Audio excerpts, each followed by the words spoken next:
An article got posted on The Athletic about which player is most likely to be traded from every NHL team, and Montreal's representative was Sean Monahan. We'll be talking about his potential value, plus some stats that show that Kirby Dach was not only maybe the best player on the ice against the Ottawa Senators, but has definitely been Montreal's key driver of offense for the last number of games.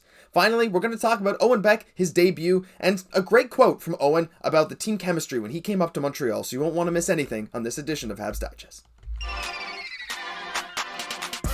Hello, bonjour, ahoy, and welcome. And a big welcome back to Jesse, who has done his vacation. He's back on the channel. I'm sure you guys are all glad to have him back here. And before we get into the video, quick reminder to like, comment, and subscribe to the channel, whether you're a new viewer or a returning viewer who hasn't hit that button yet. It'd be very appreciated. Jesse, our first topic back. We're getting back into the trade rumors. Sean Monahan, quote, the most likely to be traded from Montreal. As we saw, there was an article in The Athletic saying, which player from each team is the most likely to be moved. And Arber, the Habs insider for The Athletic, said it's Sean Monahan. He said they're looking to maybe sign him to a short-term deal, especially since his injury this season might impact his ability to get a long-term contract. But he said the demand will be high if he picks up where he left off. Of course, the problem is he has missed the last 3 practices after skating in a non-contact jersey. We're not really sure what his injury status is, but he says the demand for Montreal will be high, but maybe unlikely to be a first-round pick high, but any contender would want him. Jesse, Sean Monahan is one of those guys who just looked so phenomenal, especially when playing with some younger, more inexperienced guys on the team. Do you think that, do you believe that he's the number one guy on the Habs that could be traded? And do you think a team looking to contend could really use his services? I think that he's probably the most in demand out of all of our players, probably with Josh Anderson being a close second. But I don't believe he is the most likeliest to be traded because I think Kent Hughes loves Sean Monahan, as do I. And I really feel that this injury was a blessing in disguise. Because let's face it, Josh, this is a year where, development is more of a premium over the wins, right? So kind of having them get out and then obviously us losing some games, this might be a win-win, right? Where we're actually maybe getting into a better draft position while now positioning ourselves in a better position where we can get him on a shorter term deal, which is what I've always been advocating for. I think it's what's best, for the club and possibly for Sean Monahan's career at this point in time to regain his value even further. So I think this is just a perfect situation right now. Yeah, that's actually an interesting point because I think if other teams are willing to pay a lot, like a first or a good prospect, maybe we can move him. But you're right, especially if Montreal and Kent Hughes are looking to sign him to a short-term deal. If the price tag's not too high, I think that could be good, and I don't think the price tag will be that high considering his injury history. If it's low enough, he has shown that he has the potential to work really well with basically any line this season. He looked amazing on special teams, and no matter who his line mates were. But at the same time, if Montreal is looking to sign him to a short-term contract, I'm sure other teams are going to be hunting for him as well because that kind of quality to fit in on any given line is something that a true contender might want, don't you think? Absolutely. So to answer your second question, I believe that absolutely people are going to be kicking the tires on him.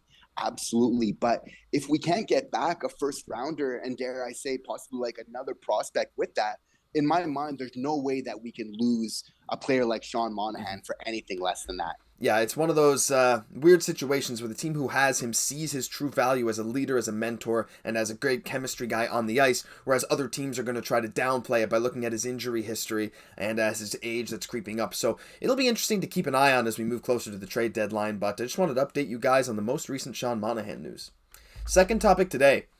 Is Kirby Dach the Canadiens' best player? Overall, on that Montreal Canadiens roster, probably not. Nick Suzuki, Cole Caufield, we all know have been just so good for this team. But in recent games, at least the last 5 to 10, where Cole Caufield is now not really playing, Nick Suzuki looks like something is a little off, is on a bit of a cold stretch his last few games. Kirby Dach has shown up every single night. Check out these stats that I got from the game against Ottawa. Reminder, this was a 5-0 loss. I'll explain some of these stats for you guys because they're kind of nuts. Advanced stats are kind of crazy anyway, but basically this says that when Kirby Dach was on the ice, the Habs were expected to score 75% of the goals versus 25% versus Ottawa. They were expected to have 60% of the shots versus Ottawa's 40% and 67% of the scoring chances versus Ottawa's what would be 33%. So essentially, every time Kirby was on the ice, plus that 67 faceoff percentage, every time he was on the ice, Montreal was outplaying Ottawa quite badly, in fact. Way more scoring chances, way more expected goals, way more shots on target. Jesse, do you think this speaks more to maybe his line mates or anything? Because I don't think it does. I think this speaks to the newfound Kirby Dach we have that is playing center. No matter who's on his wings, it seems like he is truly becoming a driver of offense. Absolutely. And it's something that's been building up over the course of the year, and it continues to progress. And I know, Josh, that we were having this conversation about our boy Kirby. Prior to my vacation, you asked me, who's my favorite player on the Habs right now, the most impactful player? And I mentioned Kirby Dach, because this is something that we've seen progress. And I love just to see where this is going to go in the future. Former weaknesses of his, such as, at the faceoff dot, we're seeing that now improve. But for me, what really stands out is just his intelligence. He is very underrated in terms of his hockey IQ, his positioning, his speed, his ability, his passing ability, which we've seen in recent games. Really, the kid has just the full package right now. And I'm really excited to see where he's going to keep going, because he's absolutely just keeps trending and getting better literally every single game.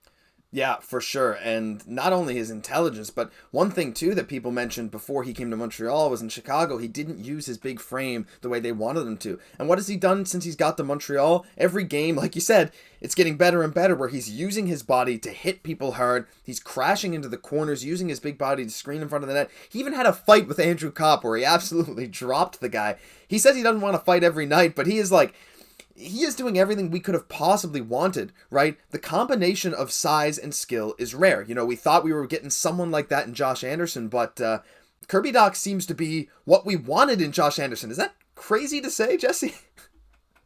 Absolutely. And I like Josh Anderson all the same. He can score some goals, but yeah, no, I think that you are right, that Dach does have the potential really to be on another level, and that's why he's so rare. And that's why we took a flyer on him in the first place. I would have been so happy just to have him as kind of a first line sort of winger. But the fact that he could maybe really show that he could be a great second line or possibly even first line center in the future, that just adds so much more value to our team. He's really stepping up for us at a time that we need it. He stepped up in a high cooker and pressure environment like Montreal, so he's really showing what he's capable of. He is. We're seeing more of what we saw in his junior days. The reason he was drafted third overall, using his size to his advantage, a skill that was lost when he got to Chicago, but he's found his stride, he's found his skill, his IQ has improved, he's using his size. Everything is going right for Kirby Dach, and we really hope it continues. Final topic today.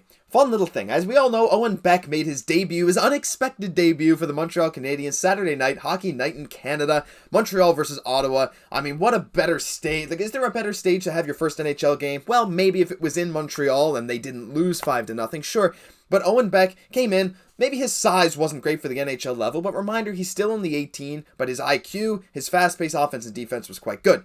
But the main thing I want to talk about is the fact, or it's the welcome the team gave him, right? Owen Beck, 18-year-old prospect, emergency call-up from the OHL. He said, quote, "I got a text from Nick Suzuki and he invited me out to dinner and I went out with him and 5 other guys. It was super nice, very welcoming group, and it's awesome to be here." Is there any better way or any better quote that we could see from a Habs prospect first jumping onto the team? We hear so much about hazing and stuff in the hockey community, but to have that quote from Owen Beck, doesn't that just inspire confidence? Absolutely. It's just so nice because we're seeing this young group of players, these young players kind of coming up together and building that chemistry in and off the ice. And we know that these are relationships that could very well, build for many years to come. So I think Nick Suzuki has really been really taking his captain role seriously, in terms of just, making players come to the team, feel valued, right? And for himself, as still a young captain himself, he knows what it's like, to come onto a team, as a young guy, and how good it feels to be welcomed, as Shea Weber, as he's mentioned, was so good to him in that way. So it's just so nice to see Nick Suzuki paying that forward and our young core just kind of growing together. Yeah, Owen Beck, it must have been so fun for him, right? Like, imagine you get called up, you're like, okay, I'm just going to play my game, but Suzuki, the captain, the young guy's like, nah, come out to dinner with us. We're introducing you properly.